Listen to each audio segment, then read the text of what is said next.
y al final llegó a convertirse en un gran hombre de Dios. Como todos los seres humanos, él también pues tenía sus altos y sus bajos, tenía su carácter, cometía errores, como todos. Nosotros los seres humanos solemos poner a veces una lupa encima de los defectos de la gente, ¿verdad? Y parece que en cuanto cometen el más mínimo fallo, enseguida magnificamos el problema, ¿no? Y es verdad, Pedro tuvo sus fallos. ¿Y quién no los tiene?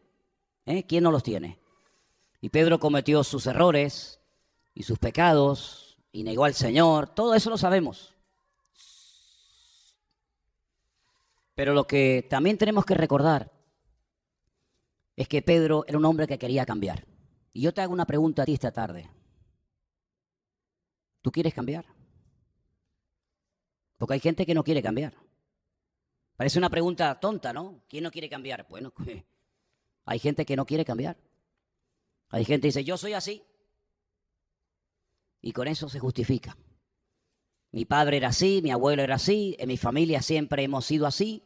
Y justificamos nuestros pecados y justificamos cosas que no tienen ninguna justificación. Pero Pedro es un hombre que quería cambiar. ¿Se acuerdan cuando el Señor le preguntó a Pedro, Pedro, ¿tú me amas? Porque es muy bonito cantar, eso no cuesta nada, ¿no?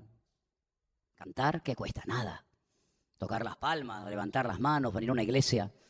Pero cuando el Señor se le queda mirando a la cara y dice, Pedro, ¿tú me amas? Enseguida Pedro, ¿no? Claro, Señor, tú sabes que te amo. Sí, pues ponte a apacentar mis ovejas. Y a continuación, Pedro, escucha bien lo que te voy a preguntar. ¿Tú me amas? Sí, Señor, tú sabes que te amo. Pues ponte a cuidar de mi pueblo, de mi rebaño. Al final, cuando se lo pregunta 3 veces, el Pedro se da cuenta por dónde van los tiros. Y le dice, Señor, tú lo sabes todo. Tú sabes que yo te amo. Yo te he negado. Yo no cumplí mi palabra de estar contigo hasta la muerte. Te fallé. Pero a pesar de todo, tú sabes que yo te amo, Señor. Y el Señor le dijo, está bien, Pedro, está bien. Pues sígueme, dice, sígueme. Y eso es lo importante, hermanos, que sigamos al Señor. Tropezamos, caemos, nos levantamos, cometemos errores, hacemos tal vez cosas que no son delante de Dios todo lo bueno que son, pero si amamos al Señor nos vamos a esforzar y vamos a procurar poner en práctica su palabra y con la ayuda y con la gracia y con la fortaleza del Señor vamos a ir creciendo y vamos a ir madurando. De nada sirve venir a esta iglesia, a esta o a cualquier otra, me da igual, si usted no quiere cambiar. Si usted simplemente lo que quiere es decir, bueno, voy a escuchar un sermoncito, a ver qué va a decir este hombre esta tarde. Si usted viene a la iglesia con la actitud de después salir y seguir haciendo de las suyas y seguir pecando y seguir desobedeciendo la palabra, pues no tiene sentido. Pero si usted quiere verdaderamente crecer y madurar y servir al Señor, pues yo le felicito porque esta tarde vamos a seguir estudiando la vida de este hombre. Y seguimos en el libro de los Hechos, ¿se acuerdan? Dejamos el domingo, dejamos a Pedro en la puerta de la Hermosa, allí en la puerta del templo de Jerusalén, en una de las puertas, orando por un cojo, un hombre que lo ponían cada día a pedir limosna, un hombre que era un mendigo, no podía trabajar, no podía buscarse la vida y cada mañana venían, lo ponían a la puerta del templo y por la tarde se lo llevaban otra vez y al día siguiente otra vez y al día siguiente otra vez. Y es que cuando uno no tiene a Cristo, la vida es rutinaria, la vida es aburrida, la vida es monótona. Pero cuando uno tiene a Cristo no hay 2 días iguales. Amén, hermanos, no hay 2 días iguales. Cuando uno tiene a Cristo en su corazón, el aburrimiento, ¿eso qué es? Se aburrirán los de la calle, que no tienen nada que hacer. Se ponen a tontear y se ponen a no sé qué. Pero el cristiano, aburrirse, ¿de qué se puede aburrir un creyente? Con todo lo que hay que hacer, ¿verdad? Allí subía Pedro y Juan a la oración a las 3 de la tarde. Y entonces el hombre, pues lógicamente, le pone la mano para recibir algo. Y Pedro le dice, mira, no tengo ni plata ni oro. Es decir, no tengo nada. Pero tengo algo mejor que el dinero. En el nombre de Jesucristo, levántate y camina. Y se levantó, dice la Biblia, y caminó. Y entró con ellos al templo, alabando al Señor. Y a raíz de eso, se agolpó un montón de gente. Y Pedro les dijo, un momentito, cuidado. ¿Por qué nos están mirando a nosotros? Como si nosotros hubiéramos sanado a este hombre. Nosotros somos igual que ustedes. Nosotros hemos orado en el nombre de Cristo. El Cristo que ustedes crucificaron. El Cristo que ustedes negaron delante de Poncio Pilato. Y quiero decirles que a ese que ustedes crucificaron el otro día, o hace poco tiempo, Dios lo levantó y está vivo. Y yo les hablo a ustedes de él y les digo que se arrepientan y que se conviertan y que se bauticen. Bueno, este hombre era algo increíble. Semanas atrás no tenía valor ni para decir yo soy uno del Señor. Semanas después predica la palabra, miles de personas se convierten al Señor y allí lo dejamos el domingo pasado a Pedro, ¿se acuerdan? Pero así como yo les dije que en el capítulo 3 del libro de los Hechos empiezan los milagros, a partir del capítulo 4 las cosas cambian. Porque, escuche bien esto, toda persona que quiera agradar a Dios, ojo, toda persona que quiera servir al Señor, tarde o temprano, de una u otra manera, vas a sufrir persecución. Es imposible pasar desapercibido en la familia. Es imposible pasar desapercibido si te llamas cristiano. Si te llamas cristiano y cristiana, es imposible. Tarde o temprano la gente dirá, oye, pero ¿a ti qué te han hecho? ¿A ti qué te pasa? ¿Tú a dónde vas? Y ahí tú tendrás oportunidad para explicar lo que te ha pasado. Entonces, dice en el capítulo 4 que los religiosos, siempre los religiosos quieren echar el jarro de agua fría a la gente que quiere servir con alegría y con libertad al Señor. Siempre. Son de los que ni comen ni dejan comer. Son los que no hacen nada. No hacen nada. Pero en cuanto alguien hace algo para el Señor, enseguida lo cuestionan. Enseguida lo critican. Y entonces en el capítulo 4 vienen estas personas. Vamos a leer a partir del versículo 1. ¿Lo tienen? Ponme ahí la pantalla, Johnny, por favor. Hechos 4:1. Hablando ellos al pueblo, vinieron sobre ellos los sacerdotes con el jefe de la guardia del templo y los saduceos. Menuda camarilla.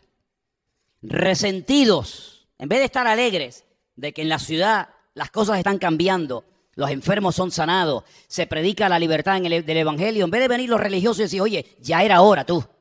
Ya era hora de que en nuestra ciudad se hablaran las cosas claras, de que se predicara la palabra. No. Están resentidos, están molestos. Dice, de que se enseñase al pueblo y anunciasen en Jesús la resurrección de los muertos. Esto les molesta, ¿sabe? Están resentidos con Pedro y con Juan, no les gusta. Y les echaron mano y los pusieron en la cárcel hasta el día siguiente porque ya era tarde. Como personas religiosas que tienen que dar ejemplo, resulta que son los que menos ejemplo dan. ¿Cómo puede ser que personas religiosas que tenían que decir, Pedro, Juan, estamos tan contentos con ustedes, oye, este hombre estaba aquí hacía un montón de años buscándose la vida, un mendigo, y ustedes han venido, han orado por él, Dios lo ha sanado, y míralo, contento, alabando al Señor, ahora ya no tiene que dedicarse como un perro ahí botado todos los días, ahora entra al templo, alaba al Señor? Nada, están molestos, no están contentos. Porque se sienten que alguien les está quitando su sitio. Se sienten que están siendo desplazados por estos dos que no son sacerdotes, ni son religiosos, ni son nada. Son creyentes en el Señor. Y entonces vienen y dice, a la cárcel con ellos. Y mira lo que sigue diciendo la historia, versículo 4. Pero muchos de los que habían oído la palabra creyeron. Y el número de los varones era como 5,000. El día de Pentecostés, ¿se acuerdan? En Hechos capítulo 2, ¿cuántos se convirtieron? 3,000. 3,000 hombres. En aquellos tiempos, hay que decirlo todo, no se contaba las mujeres, ¿verdad? Ni los niños. 3,000 hombres. Ahora, 5,000. Ya van 8,000 y pico. Nada, en pocos días. Versículo 5. Aconteció al día siguiente que se reunieron en Jerusalén los gobernantes, los ancianos y los escribas. La política y la religión se juntó. A ver qué hacemos con estos dos. Qué cosa, ¿eh? Oye, cuando se junta la política con la religión, eso es una bomba, ¿eh? Eso es una bomba. Y dice el versículo 6, y el sumo sacerdote Anás y Caifás y Juan y Alejandro y todos los que eran de la familia de los sumos sacerdotes, y poniéndolos en medio, mira la pregunta que le hacen, mira qué pregunta le hacen a Pedro y a Juan. ¿Con qué potestad o en qué nombre habéis hecho vosotros esto? A ver, ¿qué pasa aquí? ¿En nombre de quién habéis sanado a este cojo?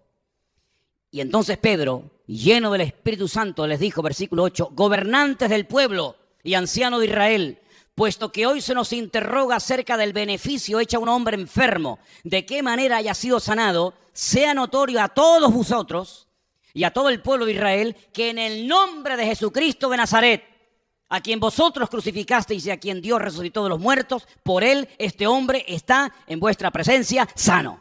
Ahí está. Me está preguntando en nombre de quién oro, a quién sirvo, a quién predico. En el nombre de Jesucristo de Nazaret. Y ahí está.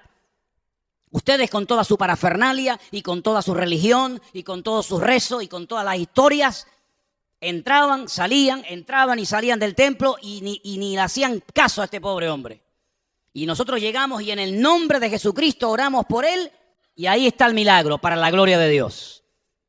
¿Queda claro o no? Pero Pedro aprovecha, como siempre, como dijimos el domingo pasado, que era un hombre que aprovechaba las oportunidades para hablar del Señor. Y ahora dice, y este versículo es muy bueno: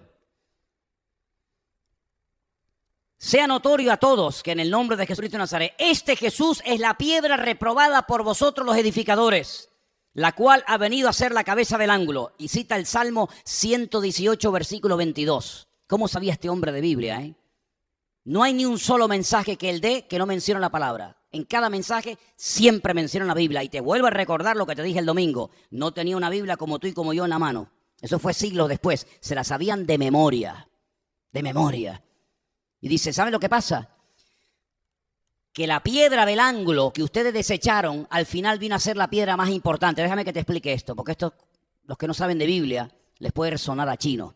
Cuando se estaba construyendo el templo de Jerusalén, mandaron una piedra porque no se podían hacer ruidos en la construcción. Ya venían las piedras cortadas de la cantera y después se ponían como si fueran un puzzle, como prefabricadas.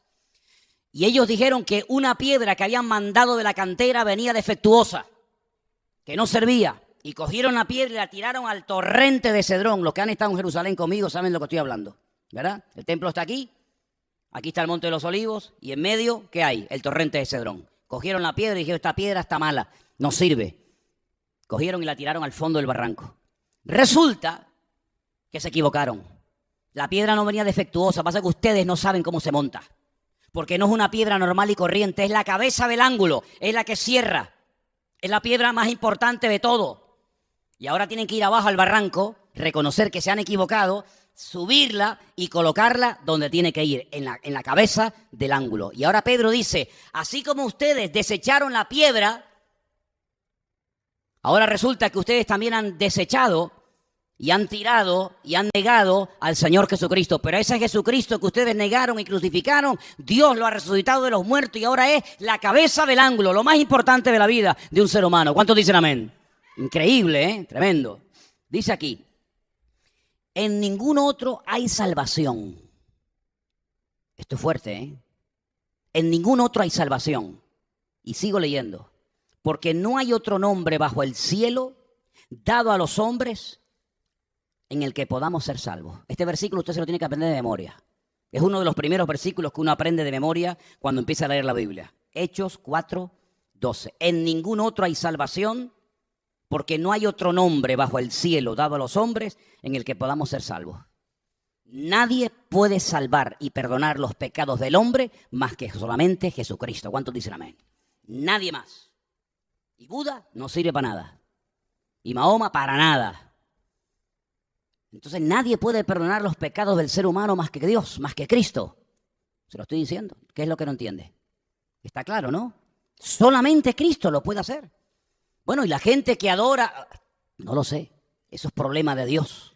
Pero la Biblia dice que el único que puede perdonar, el único que puede salvar a los hombres es nuestro Señor Jesucristo. Ya sé que los hombres enseñan otras cosas, pero bueno, lo que enseñan los hombres allá ellos. Pero lo que dice la palabra de Dios es esto. Y Pedro lo larga y lo dice bien claro. Y entonces dice, entonces, viendo el denuedo, la forma como esta gente hablaba de Pedro y de Juan, y sabiendo que eran hombres sin letras, que no eran analfabetos, sino eran gente sin carrera, sin estudios, porque analfabetos no eran, sabiendo que eran hombres sin letras y del vulgo, se maravillaban y reconocían que habían estado con Jesús. Era imposible pasar desapercibido, porque toda persona que vivió con Jesús terminó pareciéndose al Señor Jesucristo. ¿Qué te parece? Dime con quién andas. ¿Y qué dice el refrán? Y te diré quién eres. Así de claro. Ustedes vivieron con el Señor, aprendieron a hablar como el Señor, oran como el Señor, se comportan como el Señor. Y eso es el mejor piropo, lo mejor que te puede decir la gente a ti. Es que tú no puedes negar lo que eres, porque hablas, piensas, te comportas y actúas como actuaba el Señor. Qué maravilla, ¿no? Espero que la gente cuando nos vea digan eso y no digan otras cosas, ¿verdad? Que nuestra vida no sea una piedra de tropiezo para los demás, sino que nuestra vida verdaderamente sea una vida que uno dice, oye, tal vez no estoy de acuerdo con sus creencias, pero no te pueden decir, no está viviendo como el Señor mandó en su palabra. Y entonces fíjate lo que hacen. En vez de decir, oye, perdone, nos hemos equivocado. Ustedes son buena gente, están predicando la palabra. En vez de hacer eso, mira lo que hacen. Viendo al hombre que había sido sanado, que estaba en pie con ellos, y no podían decir nada en contra, porque ahí está, era cojo y ahora está en pie. Ahora, ¿qué vas a decir? ¿Qué vas a decir? Entonces les ordenaron que salieran del concilio y conferenciaban entre sí. Se pusieron a hablar entre ellos, diciendo, ¿qué haremos con estos hombres? ¿Cómo que qué haremos? Pues está claro lo que tienen que hacer, arrepentirse ustedes también. ¿Qué más da que sean sacerdotes, que sean? También no. Porque de cierto señal manifiesta ha sido hecha por ellos, notoria a todos los que moran en Jerusalén, y no la podemos negar. Pues hijo, si te das cuenta de que Dios ha hecho un milagro a través de la vida de esta gente, si te das cuenta de que este hombre que ha estado ahí un montón de años botado pidiendo limosna no ha cambiado, ustedes no lo han ayudado en nada y de repente aparece Pedro y Juan, oran por él en el nombre del Señor, el Señor lo levanta, lo transforma, lo cambia y está de pie, pues lo que tienen que hacer ahora mismo también ustedes arrepiéntanse y acepten al Señor y cambien y déjense de tanta historia. No, es que por eso digo, el que no quiere cambiar no va a cambiar ni a palos. Y estos no querían cambiar. Como hay gente hoy en día que no quieren cambiar, quieren vivir a su manera, a su aire, como estos, presumiendo de religiosos, presumiendo de que tenían gran conocimiento de la Escritura, pero no querían cambiar. No querían reconocer que necesitaban también de la salvación en el Señor Jesús. Y dice aquí, sin embargo, para que no se divulgue más entre el pueblo, vamos a amenazarlos, increíble, ¿eh? Vamos a amenazarlos para que no hablen de aquí en adelante a hombre alguno en este nombre. Claro, estos abrigan la esperanza y ellos creen que amenazando a Pedro y a Juan, diciéndoles como sigan hablando del Señor, también los vamos a crucificar a ustedes o los vamos a torturar, ellos piensan que con estas amenazas y con estas palabras el problema está resuelto. Es que estos no saben con quién están hablando. Estos no saben a quién tienen delante. Fíjate qué interesante. Versículo 18 dice que los llamaron, les intimaron que en ninguna manera hablasen ni enseñasen el nombre del Señor Jesús. Pero mira la respuesta. Mas Pedro y Juan respondieron y les dijeron, los dos al mismo tiempo, al unísono, juzgad si es justo delante de Dios obedecer a vosotros antes que a Dios. Es decir, yo para llevarme bien con ustedes tengo que llevarme mal con Dios, que es lo que mucha gente hace.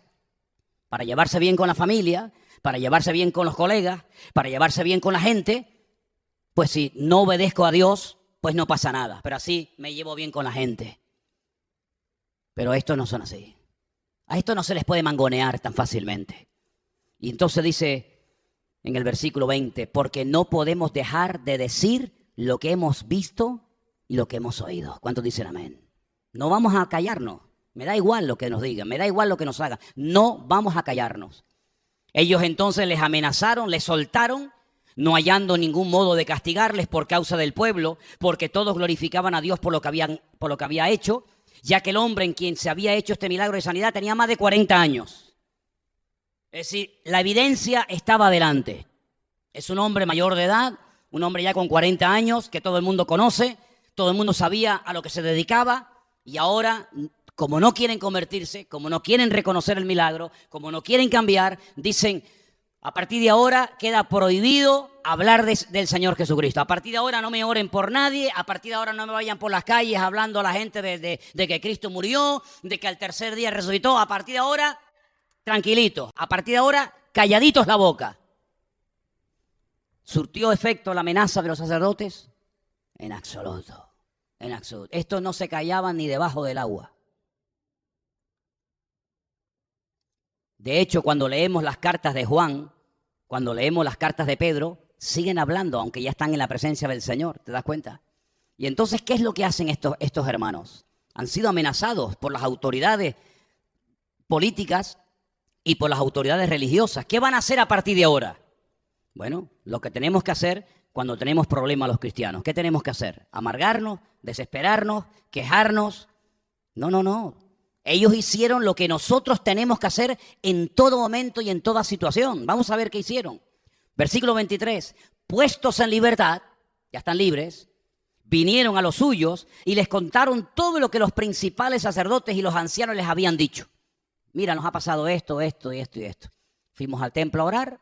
De repente oramos por un señor que estaba enfermo, Dios lo sanó, yo prediqué la palabra, vinieron toda esta gente, nos llevaron presos, dicen que no tenemos que hablar del Señor nunca más, tenemos que callarnos la boca, les contaron todo. Y dice en el versículo 24, ellos habiendo oído, alzaron unánimes la voz a Dios y dijeron, soberano Señor, tú eres el Dios que hiciste el cielo, la tierra, el mar y todo lo que en ellos hay. Que por boca de David tu siervo dijiste, otra vez citan la palabra, ¿te das cuenta? ¿Por qué se amotinan la gente si los pueblos piensan cosas vanas? Se reunieron los reyes de la tierra y los príncipes se juntaron en uno contra el Señor y contra su Cristo. Porque verdaderamente se unieron en esta ciudad contra su santo Hijo Jesús, a quien ungiste Herodes y Poncio Pilato con los gentiles y el pueblo de Israel, para hacer cuanto tu mano y tu consejo habían antes determinado que sucediera. Versículo 29, ahora Señor mira sus amenazas y conceda a tus siervos que con todo denuedo, ¿qué? Hablen tu palabra. Mientras extiendes tu mano para que se hagan sanidades, señales, prodigios mediante el nombre de tu santo Hijo Jesús. Cuando hubieron orado el lugar en el que estaban congregados, ¿qué pasó? Tembló. Y todos fueron llenos del Espíritu Santo y hablaban con denuedo la palabra del Señor. Es tremendo, hermano. Esto es increíble. Increíble. Ellos no querían tener problemas con nadie. Ellos no subieron para amenazar el puesto de nadie. Ellos no subieron para hacerle sombra y quitarle el puesto a los religiosos en absoluto. Ellos subieron para orar. Pero en medio de aquel encuentro con aquel hombre, el Señor interviene, hace un milagro, transforma la vida. De repente se ven en un lío que ellos no han buscado. El lío los buscó a ellos, ¿verdad? Pero ellos, ¿qué es lo que hacen? Se amedrentan, se achican, agachan la cabeza. No, salen de aquel lugar donde estuvieron detenidos, se reúnen con los hermanos. Hermanos, miren, nos ha pasado esto y esto y esto. Las cosas están difíciles, ¿eh? Hasta ahora nadie se ha medido con nosotros. Hasta ahora todo perfecto. A partir de mañana, en cuanto salgamos a las calles a predicar, a orar por los enfermos, a hablar del Señor, ya nos estarán esperando las autoridades, nos van a amenazar, etcétera, etcétera, etcétera. Así que, hermanos, vamos a hacer algo, vamos a orar. Y dice que se pusieron a orar, unánime. Oraron al Señor con fervor, con fe en el nombre de Cristo. Y cuando terminaron de orar, ¡pum! El lugar donde estaban tembló. Fueron llenos del Espíritu Santo. Y al día siguiente volvieron otra vez a la calle a hablar más del Señor Jesús. ¿Cuántos dicen amén? Es increíble, hermano. Así es como deberíamos de ser todos y cada uno de nosotros. No tenerle miedo al hombre. Tenerle respeto a Dios. Tener respeto a las autoridades, pero miedo a nada ni a nadie, porque mayor es el que está en nosotros que el que viene contra nosotros. Y el Señor nos ha mandado en su palabra, y es un mandamiento, id por todo el mundo y predicad el evangelio a toda criatura. Algunos se reirán, me da igual, te voy a hablar igual. Otros probablemente se enfaden, otros te escupan, otros te amenacen, otros se convertirán. Da igual la reacción de la gente. A nosotros no nos importa cómo reaccione la gente. A nosotros lo que nos debe de importar es si estamos cumpliendo con el mandato y con la orden que el Señor nos dio. Ir por todo el mundo y predicar el evangelio a toda criatura. Ni más ni menos. La pregunta es, ¿lo estamos haciendo? ¿Lo estás haciendo? ¿Estás dedicando algo de tu tiempo libre a hablarle a la gente de Cristo? Porque lo que no puede ser es que pase un día, una semana, un mes, 2 meses, 6 meses, 1 año y no le hables a nadie de Cristo. Eso no es normal. Eso es que estás enfermo. Estás enfermo, hijo. Estás dedicando demasiado tiempo a otras cosas que no digo que sean importantes, pero te estás olvidando de una comisión, de un mandato, de una orden que el Señor nos ha dado. ¿Cómo creerá la gente si no hay quien les predique? Por lo tanto, hermano, no es que, bueno, es que voy a hacerlo, no sé, yo no sirvo. No, es una orden que el Señor nos ha dado. Ir por todo el mundo y predicar el evangelio a toda criatura. Punto. ¿Cuántos dicen amén? Ellos lo hicieron, pero claro, no lo hicieron en sus fuerzas, sino ellos oraron. Y siempre tenemos que recurrir a la fuerza del Señor, porque nuestra fuerza y nuestros recursos no vienen de nosotros mismos. Nuestros recursos y nuestra fuerza y nuestro respaldo viene del Señor. El que hizo los cielos y el que hizo la tierra. Tienes que acostumbrarte a testificar. Tienes que acostumbrarte a compartir tu fe. Tienes que acostumbrarte a llevar siempre encima folletos, Nuevos Testamentos, alguna Biblia en el coche, algunos folletitos en el bolsillo, alguna tarjetita. Tienes que acostumbrarte a eso, no como algo bueno, no, tienes que acostumbrarte a eso. Tienes que romper esos hábitos de decir, bueno, yo no le hablo a nadie. Todo. No, tienes que romper esa costumbre religiosa de yo voy al culto, yo como, yo me alimento, yo gloria a Dios y aleluya, y cada uno a su casa. No, eso no es de Dios. Eso es una vida religiosa, eso no es de Dios. Usted tiene que dedicarle tiempo al Señor, orar. Señor, ponga en mi camino gente para poder hablarle de ti. Pon en mi camino a alguien que le pueda dar testimonio de ti. Dame la oportunidad de regalarle una Biblia, un Nuevo Testamento a alguien, a alguna persona. ¿Cómo empezamos el culto hoy? Comentando de un pastor que por dedicarse a esto, ayer lo atropellaron y lo mataron en Irak, pero murió sirviendo al Señor. Amén. Sirvió esforzándose por el reino. Murió dedicando su vida para el Señor. Y eso es lo que tenemos que hacer, dedicarnos y como algo normal en nuestra vida, hablar de Cristo, hablar del Señor a la gente. Porque la gente está necesitando como nunca antes que alguien se le acerque y le diga que hay un Dios grande, que tiene todo el poder y tiene toda la autoridad. ¿Cuántos dicen amén? ¿Cuándo fue la última vez que lo hiciste? Pues claro, vamos a hablar en serio o ¿a qué estamos aquí? ¿Cuándo fue la última vez que diste testimonio a alguna persona? A lo mejor ni te acuerdas. A lo mejor nunca lo has hecho. Pues espabila. Es un deber y una responsabilidad de todos y cada uno de los hijos del Señor de compartir las buenas nuevas, de contarle al mundo. Porque yo dije una vez, hermano, ¿ustedes creen, y lo pregunto otra vez y quiero que me respondan en serio, ¿ustedes creen que hace 2000 años Dios mandó a su Hijo? Fíjate lo que te estoy diciendo. Mandó a su Hijo al mundo para que muriera en una cruz por los pecados del ser humano. ¿Ustedes creen eso? Tranquilo. Yo sé que estás contento, pero no te preocupes. Tranquilo. ¿Lo creen? ¿Sí o no? ¿Tú crees que Jesucristo ha venido en carne? ¿Tú crees que Jesucristo ha venido en carne y hueso? Di conmigo, ¿creo que Jesucristo? No, dilo que yo te digo. ¿Creo que Jesucristo?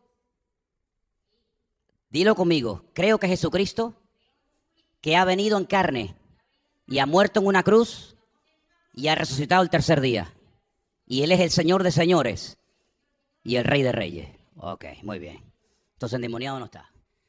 ¿Saben qué, hermanos? La Biblia nos enseña que tenemos que decirle al mundo lo que acabo de decir ahora, porque la gente no lo sabe. La gente cuando ve una película se creen que Cristo fue un personaje de la historia y nada más. Pero si ustedes creen que verdaderamente Cristo murió y Cristo resucitó, si esto es verdad, y hermanos, ¿cuántos de ustedes que están aquí han ido conmigo y han visto el sepulcro, la cueva de Cristo vacía? Algunos. Yo les he llevado a ustedes a la tumba de Cristo a Jerusalén. ¿Cómo está esa tumba dentro? Está vacía. Me acuerdo que una vez llevé a una persona a la tumba de Cristo a Jerusalén, al jardín de la tumba, y cuando salíamos de la cueva me dice, oye, una pregunta, ¿qué vinimos a ver aquí? Digo, aquí lo que has visto, una tumba vacía. A esto hemos venido aquí. ¿Te imaginas que estuviera ocupada? ¿Te imaginas que hubiera un muerto o unos huesos dentro? ¿Te imaginas? Sería una tragedia. Pero nosotros sabemos que nuestro Señor Jesucristo está vivo, que ha resucitado de la muerte y está con nosotros en esta tarde, en este lugar. ¿Cuántos dicen amén? ¿Tú lo crees? Amén. Pues dice la palabra del Señor que esta gente se jugó la vida y murieron como mártires por enseñar este mensaje al mundo. Ellos murieron por lo que tú y yo creemos esta tarde, que nadie se mete con nosotros, pero ellos estuvieron dispuestos a ir a una cruz, a ir a la muerte, al martirio, porque creían totalmente lo que tú y yo estamos creyendo esta tarde. Y dieron su vida y no tuvieron temor de dar su vida en la cruz, crucificados, comidos por la fiera, quemados, etcétera, etcétera, porque estaban completamente convencidos que aquel Señor Jesucristo que murió en la cruz, lo vieron vivo al tercer día y estuvieron con Él y caminaron con Él y viajaron con Él. Estaban plenamente convencidos de que Cristo estaba vivo. Pero si yo te digo esta tarde que allá afuera hay gente que no lo sabe, ¿qué te parece? Hay millones de personas que no creen, porque nadie se lo ha dicho, esta gran verdad que tú y yo hemos confesado en esta tarde, en este lugar. Ahora, a raíz de esto, la gente que se convertía, ¿qué hacía? ¿Qué hacía la gente que se convertía en aquellos tiempos? Vamos a leerlo. Seguimos en el capítulo 4. Hoy vamos a leer todo el capítulo 4. Dice en el capítulo 4, versículo 32, que la multitud, ya hablamos de multitud, de los que habían creído era de un corazón y de un alma, y ninguno decía ser suyo propio nada de lo que poseía, sino que tenían todas las cosas en común. Todas las cosas en común. Y con gran poder los apóstoles daban testimonio de la resurrección del Señor Jesús, y abundante gracia era sobre todos ellos. Así que no había entre ellos ningún necesitado. ¿Tú has leído bien esto? No había entre ellos ningún necesitado. Porque todos los que poseían heredades o casas, las vendían y traían el precio de lo vendido. Y lo ponían a los pies de los apóstoles y se repartía a cada uno según su necesidad. Yo nunca he visto esto. Yo lo leo, lo creo, pero yo nunca lo he visto. Yo nunca he visto una iglesia, he visto algún hermano, alguna persona que lo hace, pero una iglesia en peso que lleve este modelo, este estilo de vida, yo esto nunca lo he visto. Y creo que ustedes tampoco. Que la gente se desprendan de sus cosas para que no haya necesidad, para que todos estén cubiertos. Yo esto nunca lo he visto. Este modelo funcionó un tiempo, pero parece ser que con el paso del tiempo el modelo no se volvió a repetir. Y entonces dice en el versículo 36, y aparece un personaje que hasta ahora no se había mencionado, dice que José, a quien los apóstoles pusieron por sobrenombre Bernabé, que traducido es hijo de consolación, que era un levita natural de la isla de Chipre, como tenía una heredad, la vendió y trajo el precio y lo puso a los pies de los apóstoles. Es decir, si nosotros analizamos esto, vemos que los discípulos salían a las calles, predicaban, que se presentaba alguna necesidad, algún enfermo, oraban por él.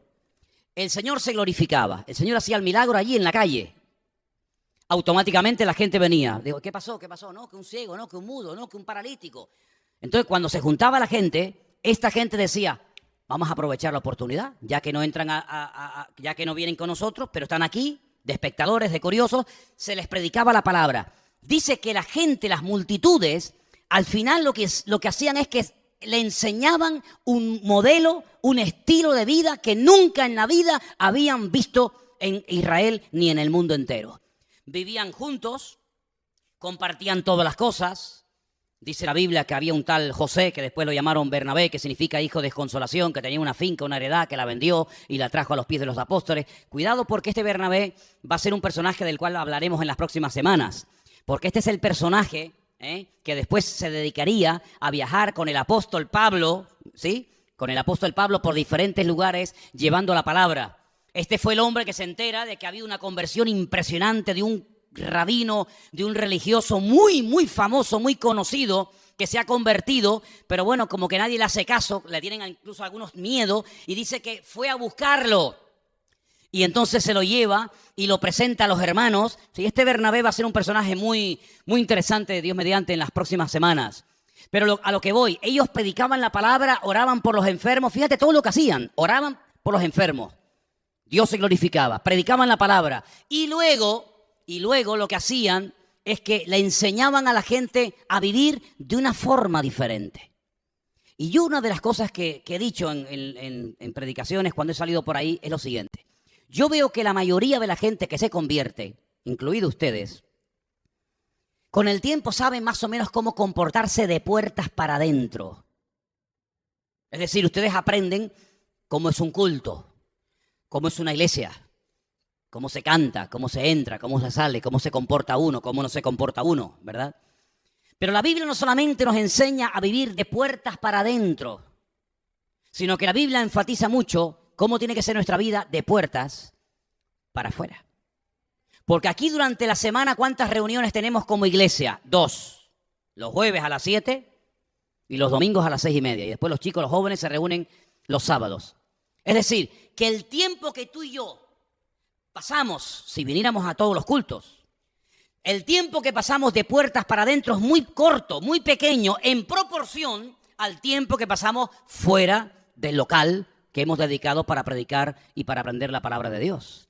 Es decir, que no es tan complicado aprender a comportarse, a hablar y a vivir de puertas para adentro. Eso es muy fácil, simplemente imitando y punto. Pero la Biblia nos enseña de que fuera, en nuestros hogares, en el instituto, en la universidad, en el puesto de trabajo, etcétera, es donde tenemos que aprender a vivir como Cristo quiere que vivamos. Porque allí es donde hay que comenzar a practicar lo que la Biblia llama el perdón.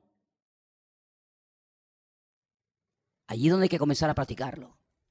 Allí es donde hay que comenzar a llevarse bien con la gente. Allí es donde hay que comenzar a dar testimonio.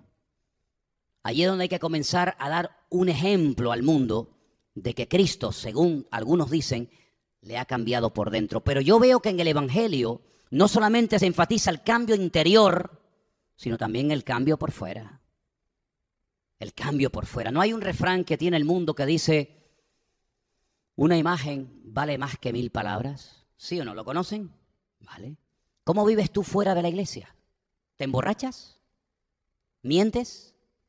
¿Te vas con mujeres por ahí? ¿Frecuentas discotecas? ¿Llevas una vida de libertinaje llamándote cristiano? Pues ¿sabes lo que dice la Biblia? Te lo voy a decir. La Biblia no dice, subrayo, la Biblia no dice que nos tenemos que apartar de adúlteros, de fornicarios. No, la Biblia no dice eso. La Biblia sí dice que tenemos que apartarnos y no tener ninguna comunión con ninguno que llamándose hermano fuere lo que acabo de mencionar. Es decir, como creyentes, nuestra vida por dentro y por fuera tiene que cambiar, ¿sí o no? Porque si nuestra vida solamente es dentro de la congregación y cuando salimos de la congregación nos olvidamos de que el mundo nos observa, de que nuestras conversaciones, de que la forma como nos comportamos sigue siendo igual, en vez de evangelizar, lo que estamos es causando un tropiezo y un mal testimonio a la gente que está afuera. Por eso debemos de orar, Señor, ayúdame a dar buen testimonio fuera de la congregación, porque es donde la gente nos ve. Aquí la gente no nos ve. Aquí la gente no sabe lo que estamos haciendo. Cerramos la puerta, empezamos a cantar y la gente pasa por la calle. Ustedes no los ven, yo veo que pasan, algunos se paran, otros entran un poquito, luego se van. Pero es fuera donde la gente te ve, el de la tienda, el padre, el vecino, el amigo, el compañero de trabajo. Es ahí donde a ti te corresponde, como dice la palabra, ser luz, marcar una diferencia. Y esta gente que estamos viendo en la Biblia, no solamente Pedro, Juan y los apóstoles, sino todos los que se convertían a Cristo, marcaban una diferencia, eran personas diferentes, hablaban diferentes. ¿No habéis escuchado esta tarde cuando leíamos que los sacerdotes les dijeron, es que ustedes, aunque son del vulgo, aunque son personas sin letras, ¿verdad? Ustedes se nota que han estado viviendo con Jesús. ¿Qué te parece? Por lo tanto, nuestra oración debería ser, Señor, enséñame cuando estoy fuera de los cultos, fuera de la iglesia, a dar un testimonio de tal manera que la gente pueda decir, tal vez yo no creo lo que él cree, tal vez yo no voy a esa iglesia donde esta persona va, pero estoy plenamente convencido de que esta persona es una persona que ama a Dios y que se esfuerza por agradar y por servir al Señor. ¿Cuántos dicen amén? Así que vamos a dejarlo hoy aquí, pero quiero que en las próximas semanas sigamos analizando qué hacía Pedro, porque va a llegar un momento en el libro de los Hechos en el que ya no se va a hablar más de Pedro. Hay muchos capítulos que hablan de él. Venimos hablando de Pedro desde los evangelios, hemos hablado de Pedro en el capítulo 1, en el capítulo 2, en el capítulo 3, estamos en el capítulo 4. Vais a ver cómo en las próximas semanas, Dios mediante, se sigue hablando de este hombre. Pero llega un momento en el que ya no se habla más. Y comienza a hablarse de otro personaje que también fue una persona muy utilizada por el Señor, del cual Dios mediante hablaremos. Pero quiero que en esta tarde le pidamos al Señor que así como Pedro se esforzaba por servir y por agradar al Señor, que todos y cada uno de los que estamos aquí nos esforcemos y aprovechemos las oportunidades para hablar de Cristo, pero no solamente con palabras, sino con nuestro ejemplo. ¿Estamos de acuerdo? Vamos a orar. Cierra tus ojos ahí donde estás. Vamos a pedir que el Señor en esta tarde nos ayude a poner en práctica la palabra de Dios. Pedro dijo algo muy interesante. Nosotros no vamos a dejar de hablar de Cristo. Aunque ustedes nos amenacen, aunque ustedes nos digan que nos callemos, nosotros lo que hemos visto, nosotros lo que hemos aprendido, lo vamos a seguir diciendo. Porque Cristo, el Señor, ha cambiado nuestra vida. Y no importa que los amenazaran, ellos oraban. No importa que los asustaran, ellos oraban y pedían, Señor, danos de nuevo en la palabra. Y sigue extendiendo tu mano, haciendo milagros, prodigios, señales y maravillas. Y dice la palabra de Dios que el Señor confirmaba la palabra con lo que hacía.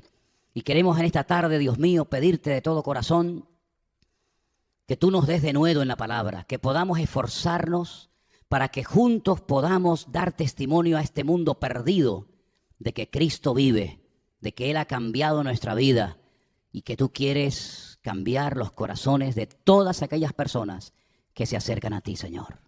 Te doy muchas gracias por el privilegio que nos das de estudiar tu palabra. Señor, sigue tocando y abriendo nuestros ojos para que descubramos las maravillas que se encuentran en tu palabra y que nos enseñan cómo vivir vidas victoriosas, vidas bendecidas y vidas usadas, Señor. Gracias, Señor, porque tu palabra siempre habla, tu palabra siempre nos muestra el camino, las formas que tenemos que comportarnos y vivir. Te ruego en el nombre bendito y poderoso de Jesús que tú ayudes a tu pueblo a seguir adelante en tus caminos. Y te lo pedimos en el nombre de Cristo Jesús. Amén.